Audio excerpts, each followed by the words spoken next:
Kia ora koutou. This video is for Angus and it's looking at some of the harder pattern types in the partial fractions problems, especially in the textbook, exercise 7D.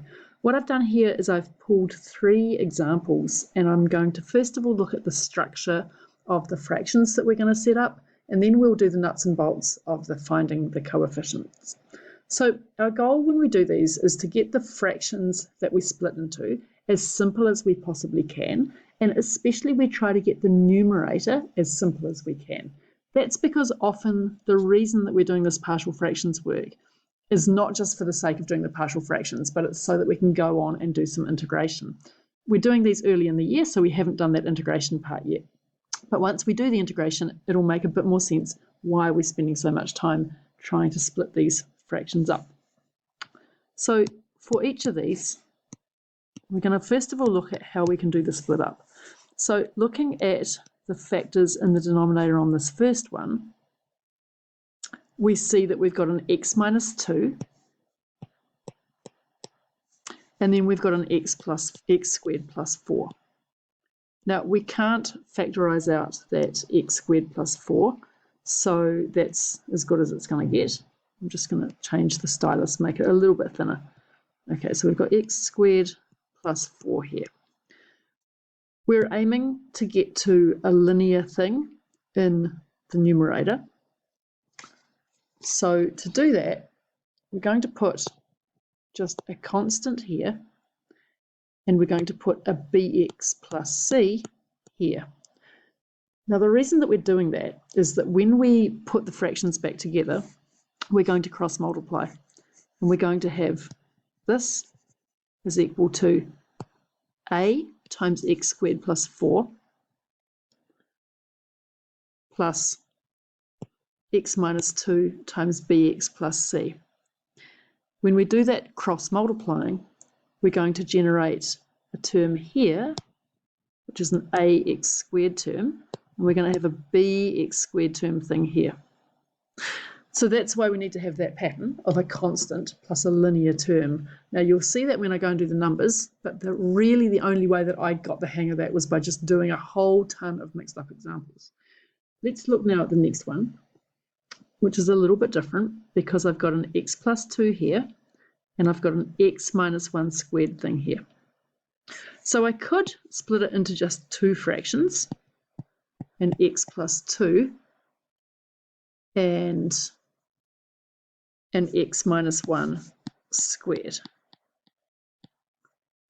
But if we split it up into 3 fractions, then we can get down to just having a constant in the top line. So if we split like this, then we can go a divided by x plus 2. I'm trying to do it the same way that I did it in my working, and I haven't, so never mind. I've got an x plus 2, and I've got an x minus 1, and an x minus 1 squared. And then we can go and combine and find those a, b, and c numbers. For the last one, it's the same pattern as this one here. So we can split that up into something divided by x, something divided by x squared, and something divided by 2x plus 1. All right, so it's probably worth copying down those 3 examples just in that form now, and then I'm going to work through each of them. I'm going to do that reasonably slowly, and we're at 4 minutes already, and I haven't even done the first example. So let's look at this 2x plus 1 thing here on a new slide. Okay, so we've got 2x plus 1 over x minus 2 times x squared plus 4. We're splitting it up into a over x minus 2 plus bx plus c divided by x squared plus 4. I'm going to put this next line in, even though you don't need to. Thinking about why we're doing this, if we then recombine those 2 fractions, we can see that we're going to get x minus 2 times x squared plus 4 in the denominator, and we're going to get a times x squared plus 4 plus bx plus c times x minus 2 in the numerator.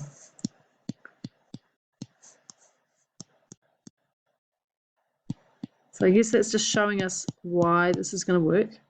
And now what we're going to do is we're going to equate the numerators of the two. So we're going to say 2x plus 1 has to equal this. And we want it to be true for all values of x. So 2x plus 1 is equal to a times x squared plus 4 plus bx plus c times x minus 2. Right, now we've got a couple of methods for finding the a, b and c, but the first thing to do here is to, what can I do first? Let's see. Well, I can do it with simultaneous equations, but I'm going to get into a tremendous mess if I do that. So the first thing I did is I substituted in x equals 2. So let x equals 2. On the left-hand side, we get 2 2's are 4 plus 1. So we've got 5 is equal to a times 4 plus 4 plus 0 here. That gives us 5 is equal to 8a. A is equal to 5/8. Now looking back at my highlighted yellow thing, the only value that I can use to get a 0 happening here is x minus 2. So for the next part, I'm going to use matching up of coefficients. So shrinking this a little bit, we can see that on the left-hand side we've got 0x squared, and 0x squared has to equal 5/8 of x squared. So I'm now just doing a partial expansion to match coefficients here. So I've got 0x squared on the left-hand side, and I've got 5/8 of x squared here, plus bx squared in that second bit. That tells me, just from looking, pretty much that b is equal to negative 5/8. The last thing we've got to work out is c. So we can either match up the coefficients on the x terms, or I usually find it easier to match on the constant. So we know that 1, shrinking again, so 1 on the left-hand side has to match up to 4a minus 2c. We know what a is from back here. A is 5/8. So we get 1 is equal to 4 times 5/8 minus 2c. This is 20 over 8 minus 2c. 20 over 8 simplifies. Sorry, I should have simplified this there. The 4 divided by the 8 is 2. So that's a bit better. Let's just do some better year 9 maths than what I was doing. Let's see. What have we got? We've got 1 is equal to 5 over 2 minus 2c. So 2c is equal to 5 over 2 minus 1, which is 3 over 2. That gives me a final fraction of 3/4. Now guys, I'm sorry, those numbers are not that nice, but we've finished now and we're ready to put it all back in together. So a is 5/8 here, b is negative 5/8, and c is 3/4. So putting it back together, we get 2x plus 1 over this can be split up as, where have we gone? 5 over 8 into x minus 2 plus bx plus c. So we've got 3/4 for c, 3/4 minus 5/8 of x over x squared plus 4. Now that obviously looks pretty disgusting, so let's just clean up the fraction a little bit. I'm going to take out a common factor of 8. So we've got 8 here, or 1/8, sorry. 8 in the denominator, and here we're going to have, instead of 3/4, we've got 6/8. So we're going to have 6 minus 5x. So there you go, that's that one done. Now I think that one in some ways is the slowest of the three. Let's go back to the top and just have a look at the structure for the other ones. Okay, the next one that I'm going to look at is this one here, where I've got this repeated root thing going on in the denominator.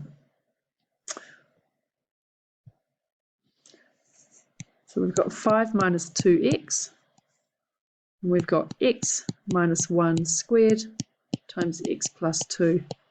We're splitting that up into something divided by this thing once, x minus 1, and then this thing squared plus x plus 2. Now, if you're watching closely, you'll realize that when I'm doing it here, I've done it in a different order. So my A here is going with this, my B is going with this, and my C is going with this. That's not how I did it at the start of the video. I've reordered it just so that I match up the working that I did to prep this video so that I don't go wrong. Anyway, it doesn't matter. But if you're wondering why the A, B, and C have changed around, that's why. Right, let's put it all together now, and I'm going to just work with the denominators. I've got 5 minus 2x is equal to, right, now this is a little bit tricky. Let's work out what do we have to times this by to get back to this side here. Well, we've got x minus 1 once. We need to times by x minus 1 again. I'm trying to keep this somewhat neat. Let's see, so we've got a times x minus 1 again, and then times x plus 2. Right, now looking at this one here, all we have to times the b by is x plus 2, and we have to times the c by x minus 1 squared. Now we're ready to use the method of substituting coefficients. So we're going to start by saying let x equal 1. We get 5 minus 2 is equal to 0 because of this, right? That zeroes out that term, plus b times 1 plus 2 plus 0 from here. So 3 is equal to 3b, b is equal to a very nice easy 1. Next we're going to let x equal negative 2. And on the left hand side, that gives me 5 plus 4 is equal to 0 plus 0. Right, I'm getting a 0, where is it 0 here? And there's a 0 here. So I just have to substitute negative 2 into that last one, and I get plus c times negative 2 minus 1 squared. So 9 is equal to 9c. C is equal to 1 as well. The only thing we've got left to work out is what is A. I'm going to do that by matching. I'm going to match on the constant, right? So on the left-hand side, I've got 5, and my constant here is coming from negative 2a plus 2b plus c. So 5 is equal to negative 2a plus 2 plus 1. That gives us 2 is equal to negative 2a, which tells me that a has to equal negative 1. So we can put that all together now, and you'll see how simple our split up is.